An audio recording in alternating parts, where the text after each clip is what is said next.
Messieurs, dames, je suis à Akihabara, Tokyo. Et on va se rendre au Radio Kaikan qui se situe juste à côté de la gare, regarde. Ici, tu connais cette enseigne jaune? À l'intérieur, il y a énormément de boutiques. Et il y a, bien évidemment, nos chers amis de chez Ami Ami. Alors Ami Ami, c'est une boutique qui s'est fait connaître d'abord par Internet, qui a eu droit à son petit magasin à Akihabara et qui sont devenus des géants à un tel point que les distributeurs leur font confiance. Bandai et autres sociétés font confiance aujourd'hui à Ami Ami à un tel point qu'ils leur donnent l'autorisation d'exposer des produits qui ne sont pas encore en vente. Des produits qui arriveront d'ici quelques semaines, d'ici quelques mois. Et pourquoi je me rends chez Ami Ami? Parce qu'il y a du Dragon Ball. Mega House. Le Goku, le Gohan sur l'autruche là, qu'on a décortiqué vite fait avec des yeux. Je vais enfin voir tout ça de mes yeux. Bordel de merde.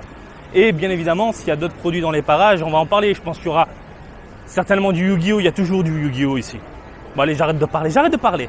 Tu es chaud, je suis chaud et... on y va! On commence avec de la GEMX Series du Pokémon avec des créatures légendaires. Vous pouvez voir, c'est magnifique. C'est vraiment magnifique, c'est hyper imposant. On a ici deux créatures bien exposées, bien agencées. Ce que j'entends par là, elles sont mises en valeur comme il se doit, avec quelques effets, mais pas trop non plus. Donc de ce côté-là, on a pas mal de mat. Sur les effets d'attaque qu'on peut voir sur les griffes et tout, on a ce côté laqué, légèrement translucide, plutôt bien foutu. Alors regardez, vu d'ensemble, c'est vraiment très plaisant, c'est immense. C'est vraiment immense. On est dans les 35-37 000 yens dans ces prix-là, mais sincèrement, quand tu vois le rendu de ces monstres-là, ça donne clairement envie de succomber. Bien évidemment, qui dit PVC, il y a aussi quelques défauts. Je peux en voir là, il y a une jointure au niveau de la cuissasse. Alors les effets, j'adore.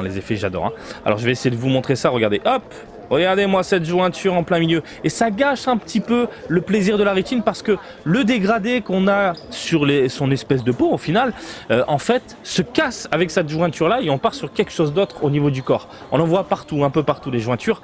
Mais globalement, sincèrement, c'est vraiment deux produits très plaisants. Lorsque je dis deux produits, deux figurines en un seul bloc, vraiment très plaisant. 22 000 yens, j'invoque le dragon blanc aux yeux bleus. Je suis un fou. Mais regardez-moi cette beauté. Le travail réalisé sur cette figurine-là, je pense que si t'es fan de Yu-Gi-Oh, tu pètes un plomb. Et franchement, elle est imposante. Mais c'est un truc de fou. Aussi grande que la Pokémon, mais mieux détaillée. Une meilleure texture. Vite fait le dos, regardez-moi ça. Mais le travail sur la queue, c'est juste fou. Le support, une espèce de cristal bleuté verdâtre avec un support noir dégueulasse, mais comme il y a au moins le petit cristal posé sur le corps de la créature, on va dire que ça passe. Les ailes, on voit des petites pliures, on voit de jolis dégradés, pas mal de contrastes. J'aime beaucoup le travail réalisé aussi sur ce côté légèrement laqué, mais uniquement sur certaines parties du corps. J'aime bien ce côté brillant. Il y a quelque chose qui se dégage de la figurine qui te donne clairement envie de succomber. La gueule, voilà, il n'y a pas d'autre mot, c'est fantastique. Les yeux, le corps, le rendu, le machin, le ci, le là. Messieurs, dames, c'est de la figurine d'exception. Et je ne vois quasiment aucun défaut. C'est juste monstrueux. Ça finit à la maison. Après du Pokémon, un peu de Digimon. Ce qui est amusant au Japon, c'est qu'on retrouve les licences côte à côte. Pas très loin, quand il y a un événement Nintendo, tu sais que pas très loin il y a du Bandai avec du Digimon. Quoi qu'il en soit, mais regardez-moi ça.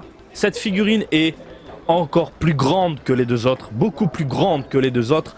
Et je trouve qu'en termes de travail, de réalisation, de modélisation, on est sur un truc de malade mental. Vous le voyez là, les yeux magnifiques. On a des parties chromées, dorées. On a des parties mates. On a aussi ce côté légèrement laqué sur certaines parties du corps. Très plaisant à l'œil, vous le voyez là.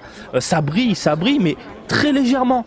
On n'est pas sur un plastique dégueulasse comme on peut le voir avec des prizes. Regardez le travail réalisé sur le canon, on sent un peu d'usure, on sent que ça a chauffé. Voilà, le corps, superbe, le côté chromé, argenté, des couleurs dégradé. Le support, on est sur quelque chose de transparent, flashy, jaune, verdâtre.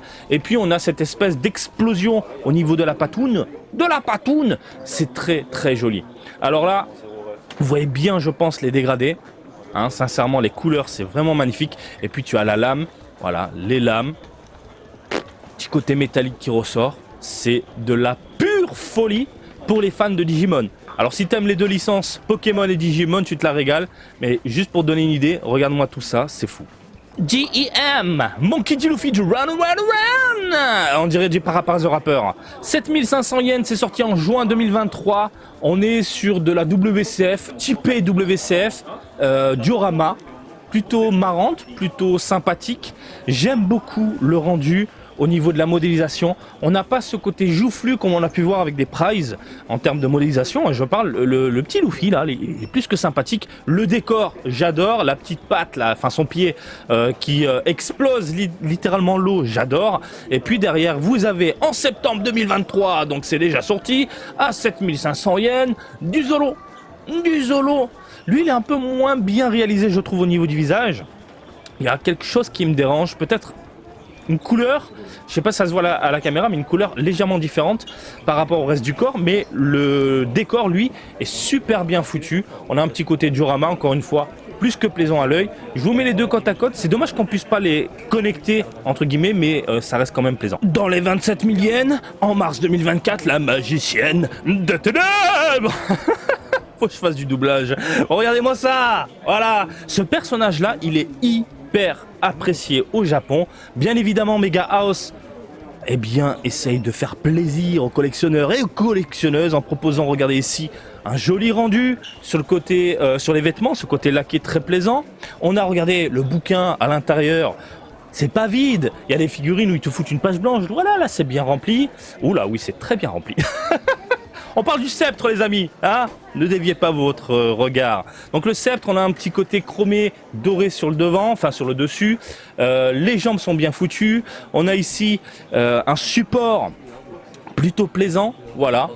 Une espèce de cercle avec des petits cœurs qui virevolent dans tous les sens, qui maintient la figurine avec une tige posée sur le genou. Je trouve ça génial. Encore une fois, le corps est super bien foutu. Je vous montre l'arrière et ça virevolte, mon ami. On est sur du mat. On est sur du mat au niveau de la peau. On est sur du légèrement laqué sur les vêtements. Globalement, on est sur un produit qui, clairement, va faire plaisir aux fans de Yu-Gi-Oh! Bon allez, 28 000 yens, j'arrondis. Ça sort en janvier 2024 de la McCoy X. La figurine attendue par énormément de monde. Vous le savez, les McCoy ont été éradiqués de la Terre depuis un petit moment. Et puis Mega House s'est dit vas-y, on va leur sortir une figurine qui avait été annulée, mais cette fois-ci on va la gonfler un petit peu. Donc le visage, soyons clairs, c'est moche. On est sur une figurine qui ne me plaît absolument pas. J'aime pas les contours du personnage. Cependant, la moto, elle est hyper bien réalisé. Alors j'appelle ça une moto, mais on est plus sur une espèce de dindon mécanique, voilà. Et quand tu regardes de ce côté-là, je trouve ça pas du tout plaisant à l'œil. Je parle de la figurine, bien évidemment. Le Gohan est plutôt bien réalisé. Le Gohan est tout mignon, tout sympathique, avec un design typé à l'ancienne, voilà. Par contre, les lacets, les chaussures et les vêtements, je trouve ça bof. Franchement, la gueule du Goku. Mais on a l'impression qu'il s'est pris une tarte de la part de Kenshiro et que son visage est en train de se déformer. Alors cette déformation, je pense que c'est voulu par rapport à un certain angle qu'on doit positionner la figurine pour avoir l'illustration d'Akira Toriyama.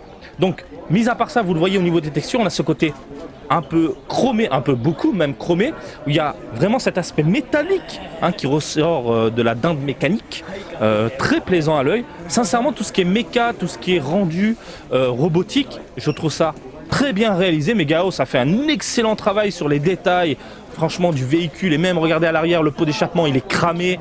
Franchement, c'est super bien foutu, il y a de la rouille. C'est le top du top. Le problème, c'est qu'on a une espèce de cassure au niveau des personnages qui ont un rendu légèrement plastique, je trouve. Mais là, vous le voyez, je suis obligé de vous le montrer en détail, c'est vraiment très plaisant. Donc, quand tu la regardes encore une fois comme ça, il n'y a pas de quoi exciter et titiller le consommateur. Cependant, si tu te mets sous un certain angle, je vais essayer de me positionner pour vous montrer, eh bien on a un rendu proche de l'illustration et on va dire que ça passe. Alors attendez, voilà, là on est bien. Là on est sur un rendu assez plaisant. Mais le problème, quand tu la mets comme ça, bah, tu vois pas tous les détails monstrueux du dindon mécanique. Hein? Tu vas devenir fou. Voilà. Donc, si tu la mets, voilà. Là, on a l'angle parfait. C'est vraiment le top du top comme ça. Mais encore une fois, faut la positionner comme ça pour avoir ce rendu fidèle par rapport à l'illustration de Toriyama. Mais ça fait chier parce que tu vois pas tout ce qu'il y a autour. Autour. Donc là, je vous montre un peu à l'arrière. Le dos, il y a ce côté un peu lisse au niveau des vêtements qui me dérange. Hein, cette texture ultra lisse. Alors quand tu regardes ça, je suis désolé. Le support, on est sur du transparent avec une tige posée en plein milieu. Et puis voilà, hein. Voilà, la pantoufle. Elle est belle la pantoufle. Ouais. Bon voilà les amis, c'était pour vous montrer un petit peu la bête qui arrive en janvier prochain. Et je trouve que la figurine est un poil petite par rapport à ce que j'imaginais en fait. Voilà. Digimon, Pokémon, Yu-Gi-Oh, même les petites One Piece, rien à dire. Yu-Gi-Oh, franchement, c'est un level un peu au-dessus. Un travail de dingue a été réalisé. Je pense que n'importe qui peut succomber. T'es fan de Yu-Gi-Oh, le dragon, hein, de la donzelle, on voit un petit peu la culotte bleue. Enfin bon, bref, tu m'as compris. Ça peut terminer clairement dans une vitrine à la maison. La Dragon Ball. Alors la Dragon Ball, comme vous l'avez vu et comme vous l'avez entendu, alors elle est très bien. Surtout au niveau du méca, le méca elle est superbement bien réalisé. Les différentes parties métalliques, le rendu global, hein, le petit soin. Mais la gueule de Goku, sans surprise, elle est immonde. Oui, si tu la mets sur son côté gauche et que tu le regardes légèrement de face, c'est pas du tout plaisant à l'œil.